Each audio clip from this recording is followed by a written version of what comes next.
오늘 이 본문의 말씀을 통하여 부활신앙으로 승리를 확신하라라는 제목으로 말씀을 전하도록 하겠습니다.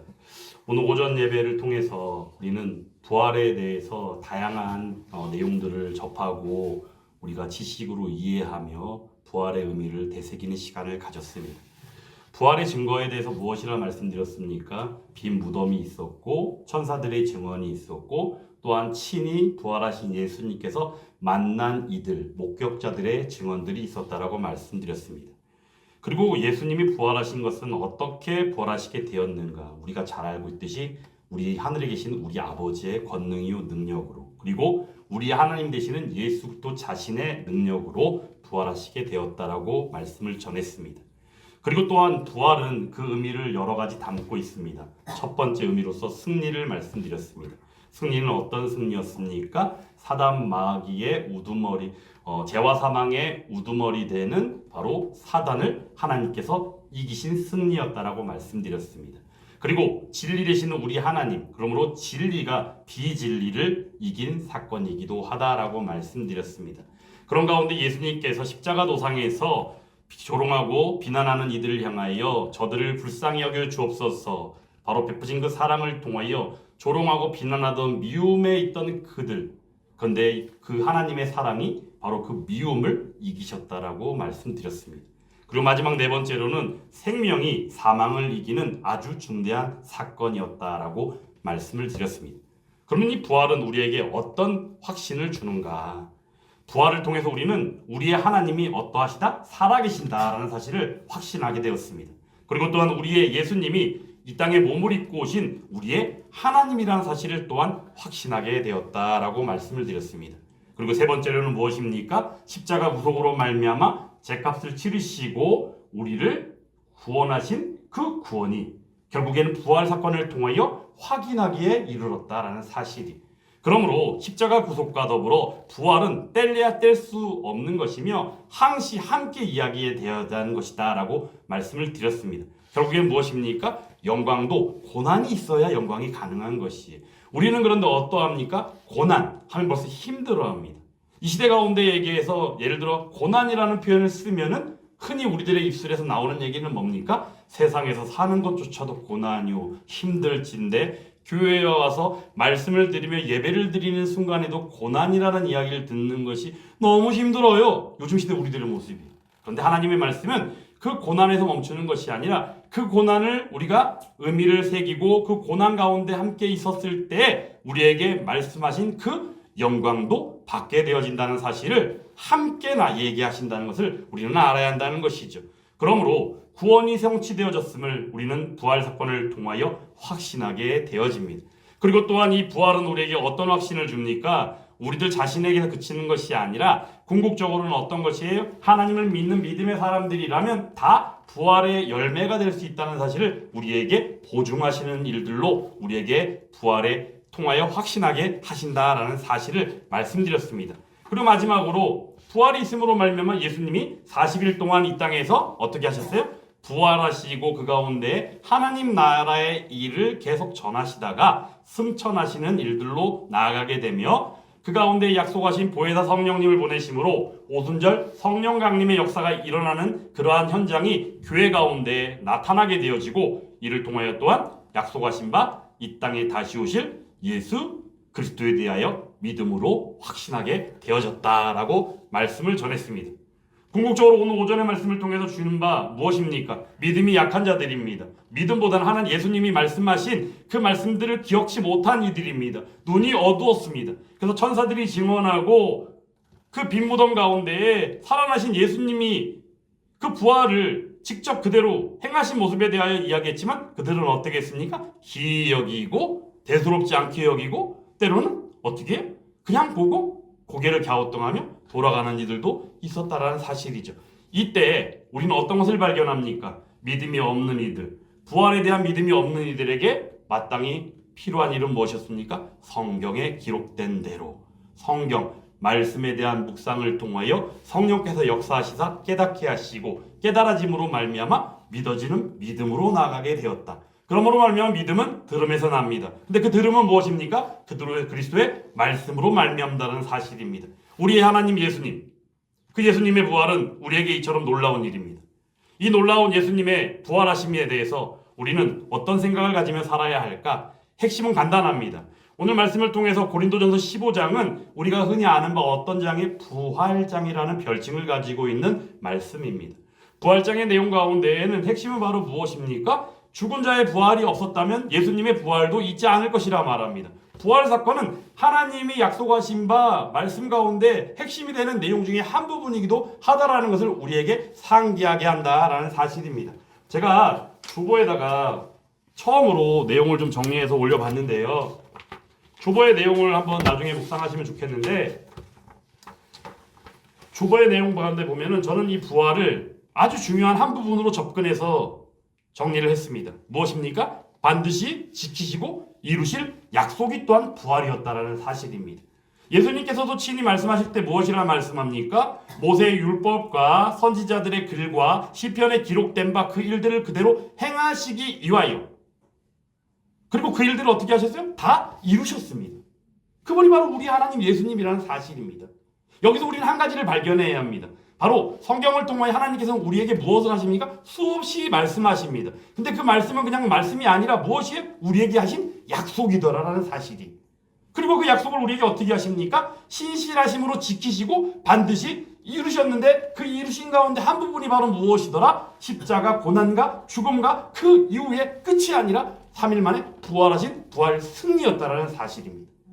그러므로 이를 통하여 우리는 이 부활 승리의 이 사건을 통해서 우리는 마땅히 하나님의 약속이 신실하신 우리 하나님을 통하여 베푸신 사랑이요 은혜라는 사실을 우리는 기억해야 한다는 것입니다.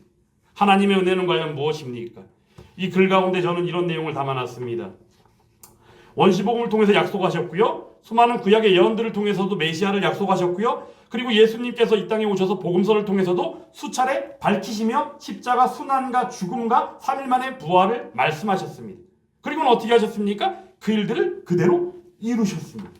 그 일을 이루심으로 말미암아 느끼는 기쁨과 감격이 오늘 부활주의를 맞이한 가운데 예배를 드리는 우리의 심령 가운데 넘치는 감격으로 함께하고 있다는 사실입니다.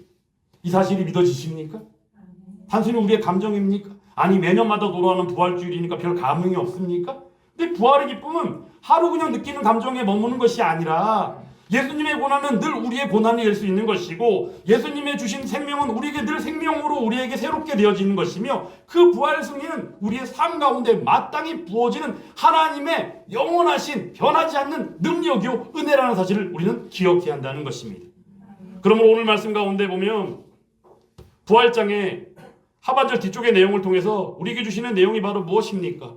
핵심은 바로 그러합니다. 사망이 누리는 승리는 무엇이? 없다는 겁니다. 사망이 누리는 승리는 없더라. 그 승리는 바로 누구에게 있어요? 우리의 하나님 예수님에게. 그러므로 말하면 그 부활은 승리의 사건이다라는 사실입니다. 사도 바울은 고린도 교회를 통해서 이야기할 때 이런 이야기를 합니다. 우리 주 예수 그리스도로 말미암아 우리에게 승리를 주신 하나님께 감사한다라고 합니다. 우리에게 승리를 주신 분이 누구예요? 우리의 하늘에 계신 우리 아버지시죠. 근데 누구로 말미암아? 예수 그리스도 십자가 구속의 사건 가운데 그분이 부활하심으로 말미암아.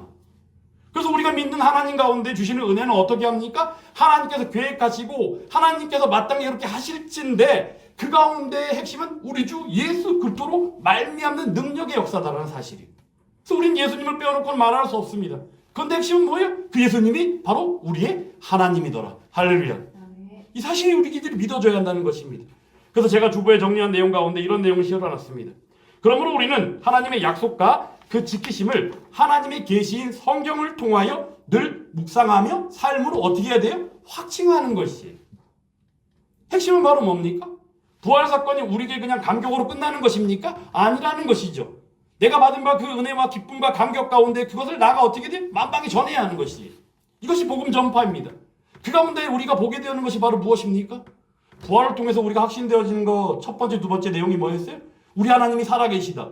그리고 우리의 예수님이 우리 하나님이시더라는 사실이잖아요. 근데 중요한 내용은 바로 무엇입니까? 그분들을 통해서 우리 하나님을 통해서 누려지는 바 핵심은 바로 무엇이? 우리에게 반드시 어떻게 하시겠다? 승리있게 하시겠다라는 약속이 말씀을 통하여 또한 배어져 있다는 거예요. 그래서 예수님의 부활 승리는 바로 누구의 부활이고 승리예요? 우리의 부활이고 승리입니다. 이것은 바로 무엇입니까? 우리의 과거적인 구원의 사건을 통하여 나타났고 현재적으로 살아가는 구원의 과정 가운데 나타나고 있고 미래적으로 하나님 나라를 이루실 그날에 우리가 받아 누리게 되어질 그 구원의 과정 가운데 우리가 누워 누리게 되어질 것이다라는 사실이. 그러므로 승리를 떠나서는 우리는 부활 사건 가운데 말할 수가 없습니다. 그래서 예수 부활은 누구의 부활입니까? 우리의 부활입니다.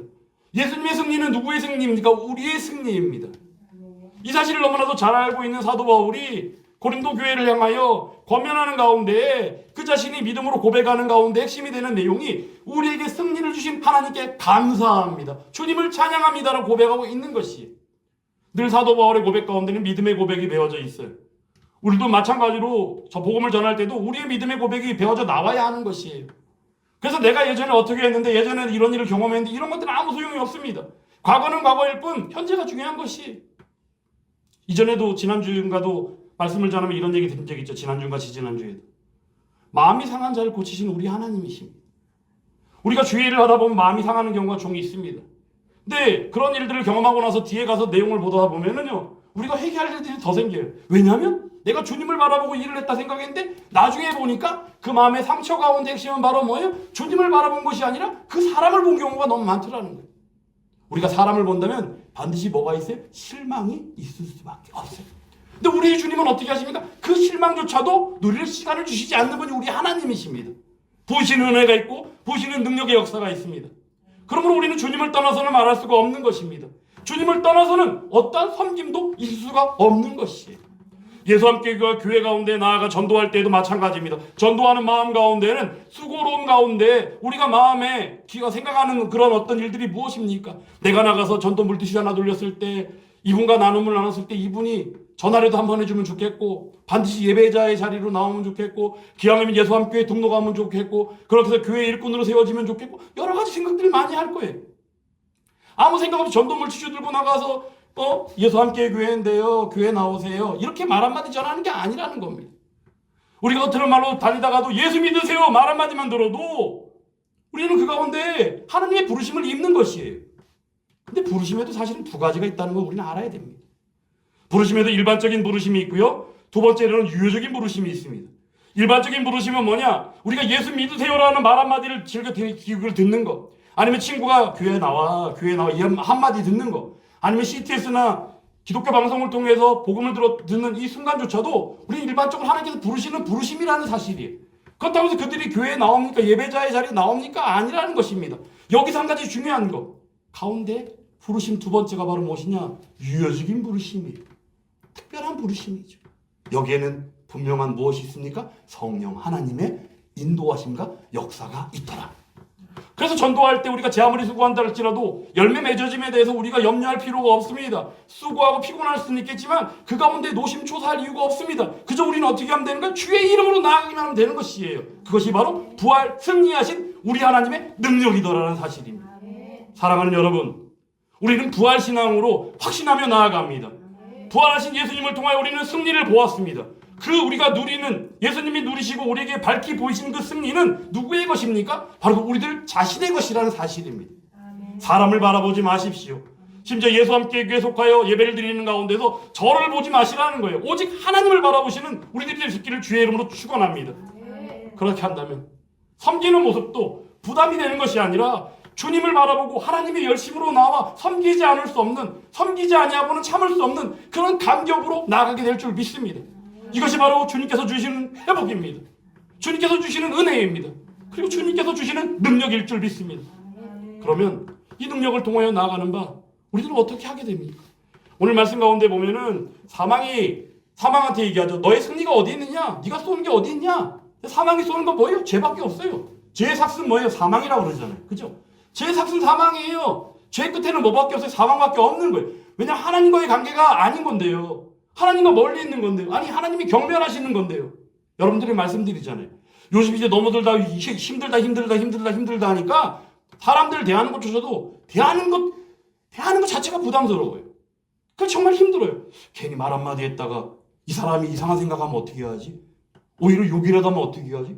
괜한 염려가 막 생기는 시대예요. 그래서 우리는 이 시대를 어떻게 해요? 복음 전하기가 쉽지 않은 시대. 전도하기는 더 힘든 시대. 그러다 보니까는 예수 함께 교회가 세워지는 이 과정 가운데에도 들리는 얘기들이 목회자들조차도 어떻게 얘기해요? 아유, 요즘같이 힘든 시대에 개척은 무슨 개척이요? 있는 교회도 유지하기 힘든데. 저는 거기에 뭐라고 그랬을까? NO!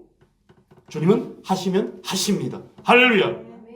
하나님의 약속은 언제든지 예수 그리스도 안에서 뭐예요? 예스라고 말씀하셨어요. 그럼 우리는 어떻게 합니까? 아멘으로 화답하고 하나님께 영광을 돌리는 일밖에 없는 거예요. 우리에게 마땅한 일은 무엇입니까? 수고할 때에도, 섬길 때에도, 우리가 살아가는 삶 가운데도 마땅히 우리는 할렐루야 아멘, 할렐루야 아멘, 할렐루야 아멘. 그 가운데 베푸시는 부활 승리의 역사가 우리들의 삶 가운데 분명히 능력으로 부어주실 줄 믿습니다. 그것을 기대하고 나아가는 게 바로 예수 그리스도와 함께 바른 정체성의 고백 가운데 세워져 나아가는 예수와 함께 교회요. 그 가운데 함께하는 저와 여러분들이라는 사실입니다. 이 사실을 기억한다면 우리에게는 뭐가 없어요? 부담이 없어요. 그죠? 부담이라는 말은 쓰지 마세요. 요즘 시대에 이런 거 안 하는데요? 그런 말도 하지 마세요. 주님만 생각하면 주님께서 하라 말씀하시면 우리는 그냥 할 뿐인 거예요. 예를 들어서 부활주일 계란도 마찬가지입니다.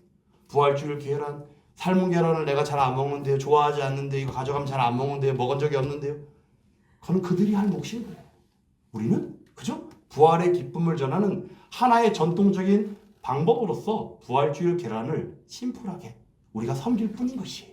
이따가도 나가서 이제 망고타운 지금 여기 안에 상가들도 오늘 주일이어가지고 주일인데 그들이 쉬는데 그들이 쉬는 쉼이 하나님 앞에 드리는 예배였으면 참 좋을 텐데 그 쉼이 한 주간 힘들게 일했으니까 하루 정도 쉬어야지 해서 쉬는 쉼인지 뭔지 모르겠지만 어찌되었고 오늘도 부활주일을 계란을 돌리러 나아갈 때 상가들이 뭐 병원도 그렇고 문 닫을 데가 종이 있을 거예요. 그죠? 그렇다고 해서 우리가 주눅 들거나 그럴 이유 전혀 없어요. 망고타운 내 상가들이 여러 군데 문을 닫아서 돌릴 곳이 몇 개 안 된다면 우리가 준비한 거 인근에 있는 식당이든지 문 연대 가서 돌리면 되는 거예요. 그죠? 우리가 국한시켜서가 아니잖아요.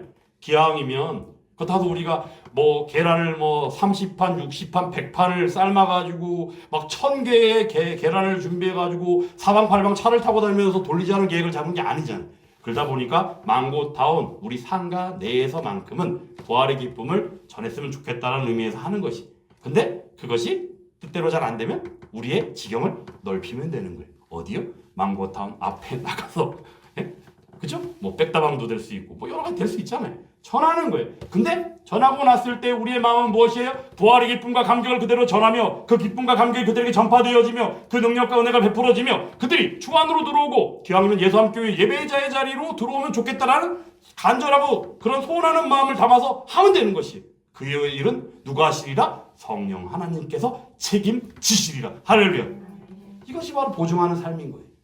그래서 오늘 부활신앙을 통해서 승리를 확신하는 삶을 오늘 고린도 교회를 향해서 사도 바울은 이렇게 권면합니다. 내 사랑하는 형제들아 견실하며 흔들리지 말고 항상 주의 일에 더욱 힘쓰는 자들이 되라 라고 말합니다. 흔들리지 말래요. 견실하래요. 교회는 뭐예요? 반석이 세운 거죠. 그죠? 반석은 말하세요. 믿음의 고백, 신앙의 고백이래. 근데 반석 자체를 놓고 생각했을 때 어때요? 큼직한 돌덩이에요. 그럼 그 돌덩이 위에다 집을 지어도 어떻게 든든하게 서겠죠. 그죠? 바로 이겁니다. 모래 위에 집을 짓는 것이 아니라 든든한 반석 위에 지어진 집.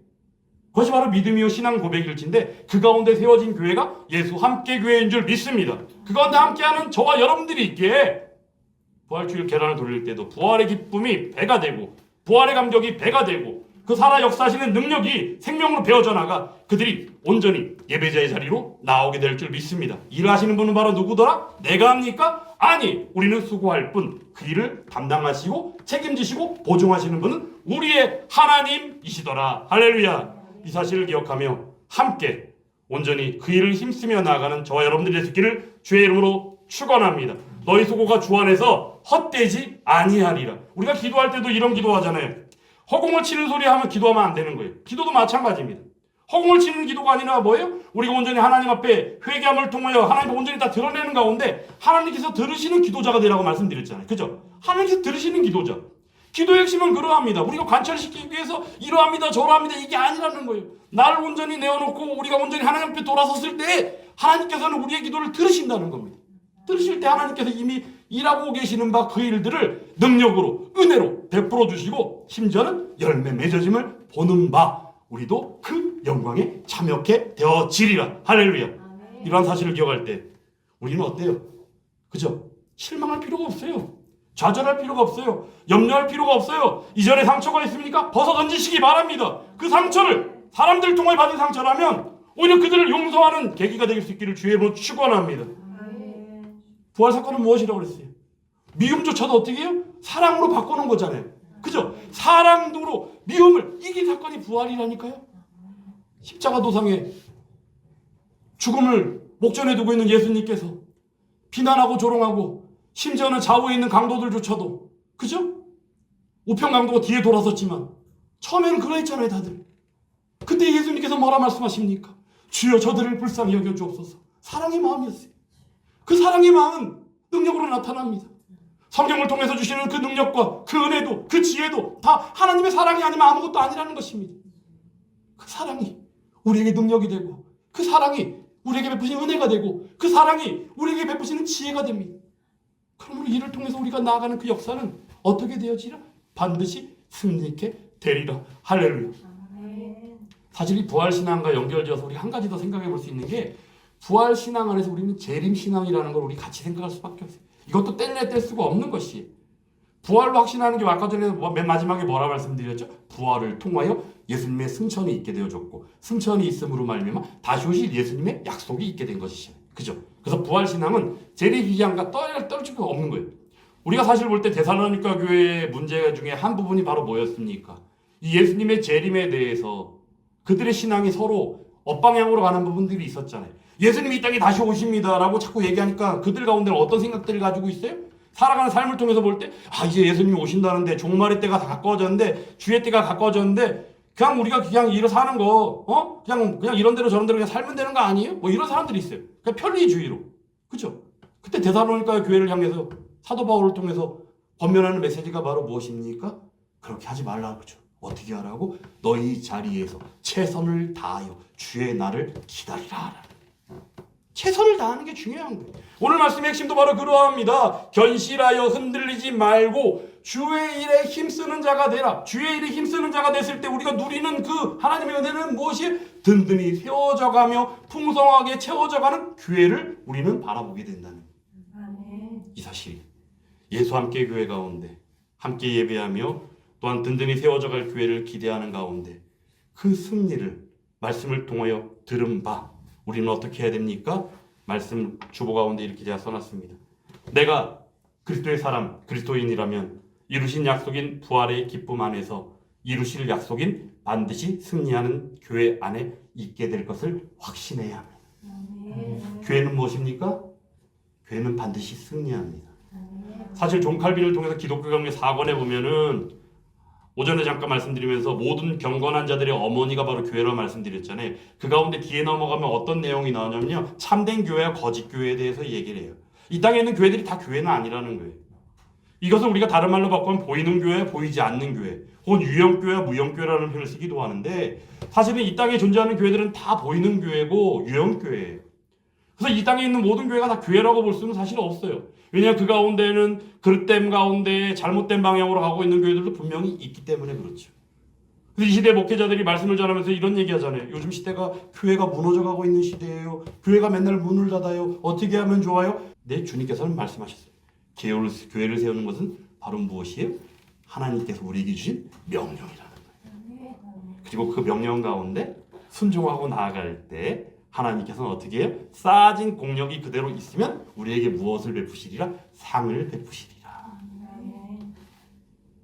이러한 은혜를 받아 누리는 저와 여러분들이 되시기를 주의 이름으로 축원합니다. 부활 승리를 통해서 이전에 쌓아뒀던 내 마음에 상처가 있다면 다 내려놓고 오히려 그 마음에 상처가 있다면 그 상처가 무엇으로 인하여 나에게 있게 되었는지를 기억하며 하나님 앞에 오히려 회개하고 돌아오는 시간이 될 수 있기를 또한 간절히 원합니다. 하나님의 사람입니다. 사람의 사람이 아닙니다. 사람을 보고가 아닙니다. 예수함교회는 절대 저를 보고 섬기는 교회가 되지 않기를 주의 이름으로 축원합니다. 오직 주님만을 바라보고. 그래서 저는 이런 생각이에요. 제가 말씀 준비를 제 아무리 못하고 정말 뭐 해갖고 하더라도 강단에서 예수님만 외쳐도 여러분들 할렐루야 아멘 아멘 아멘 아멘만 외치고 그냥 돌아가도 주님의 은혜가 풍성하게 부어지는 교회가 될 수 있기를 주의 이름으로 축원합니다. 어떤 목사님 보면은 어떤 목사님은 말씀을 너무 세련되게 기가 막히게 잘 전하는 목사님이 있는데 어떤 분은 참 말씀을 잘 못 전하는데 보면 인격이 너무 좋아가지고 사람들이 모이고 이런 식의 얘기들을 하는 경우들이 있어요. 그럼 우리는 어디에다가 규칙을 맞춰야 될까요? 당연히 목회자는 말씀을 열심으로 준비하고 또한 묵상하는 가운데 주님이 주신 그 능력 안에서 준비해야 되는 것이 마땅합니다. 그런데 그것을 어떤 우리의 관점과 우리가 보는 시각 안에서 그것을 이런 내 저런 내가 판단하는 것 자체가 어떻게 보면 어불성설이라는 거예요. 하나님이 주신 말씀은 무엇이에요? 능력입니다. 하나님 주신 말씀은 성령을 통하여 부어지는 것이에요. 그 가운데 또한 인격도 마찬가지입니다. 그분은 말씀을 못 전하는데 인격이 있다? 근데 말씀을 못 전한다는 표현보다는 말씀을 통하여 배워나오는 인격이 중요한 것이지 그냥 단순하게 인격이 좋은 것이 아니라는 겁니다. 그래서 저는 예수함교회를 통해서 여러분들에게 권면하고 저 자신에게도 하는 이야기가 무엇이에요? 저희 교회는 좋은 게 좋은 거라는 식은 우리에게 통하지 않아요. 우리는 좋은 게 좋은 거라는 식의 그런 곳이 아니라는 걸 여러분들 명심하셔야 돼요. 우리는 뭐예요? 주님이 함께 하심으로 기쁨이 있는 곳이라는 사실이에요. 오직 주님이에요, 주님. 우리 신학도 보면 진보 신학이 있고 보수 신학이 있고 뭐 이런 얘기 많이 해요. 제 진보하고 보수 신학의 차이가 뭔지 아십니까? 보수 신학은 하나님 중심으로 가요. 진보 신학은 뭔지 아세요? 인간 중심으로 가요. 그들이 이야기하는 건 어떤지 아십니까? 일단은 사람들이 힘든데 그들을 위로한다는 표현이 강조가 되면 일단은 진보 신학의 흐름 중에 한 부분에 가 있는 거예요. 이 흐름을 어떤 식으로 우리가 이해할 수 있냐면 동성애하는 이들을 바라보는 시각도 그러합니다. 예전에 감리교 목사인데 인천에서 퀴어 축제라는 게 있어요. 퀴어 축제라는 데가 있는데 거기에 가서 카톨릭 성당에서 쓰는 어떤 그런 축복하는 방식인 축복의 수술을 막 뿌렸어요. 그 꽃술 같은 거를 그들에게 가서 이렇게 뿌렸어요. 감리교 목사예요. 근데 그 사람이 감리교단에서 징계를 받고 재판을 받고 요번에 목사 면직이 되고 심지어는 그 교단에서 추방당했어요. 그가 하는 이야기가 무엇인지 아십니까? 끝까지 싸워서 하나님의 참뜻을 알리겠대요. 그가 이야기하는 참뜻은 바로 무엇인지 아십니까? 동성애하는 이들도 하나님이 사랑하는 이들일진데 그들을 축복하는 것은 하나님의 말씀을 전하는 목사로서 당연한 일이다라고 얘기한다는 거예요. 여러분들 어떻게 생각하십니까? 우선순위가 잘못된 것이에요. 다음 주일날 교회는 하나님 중심이다 말씀 전한 이후에 두 번째 교회는 말씀 중심이다라는 제목으로 말씀을 전하게 될진데 말씀에 대한 시각도 바로 이런 것입니다. 하나님을 믿는 믿음 생활, 신앙 생활도 우선순위라는 것이 있는 것이에요. 하나님은 어떻게 하세요? 죄를 절대로 미워하시고 경멸하시는 분이십니다. 하나님이 미워하시는 오직 한 가지는 죄입니다. 그러므로 예수 믿는 우리 그리스도인들에게도 있어서 분리란 오직 한 가지 죄로부터의 분리 외에는 없습니다. 근데 동성애를 하는 사람들은 어떠합니까? 하나님이 가장 싫어하고 미워하는 그 죄를 범한 이들이에요.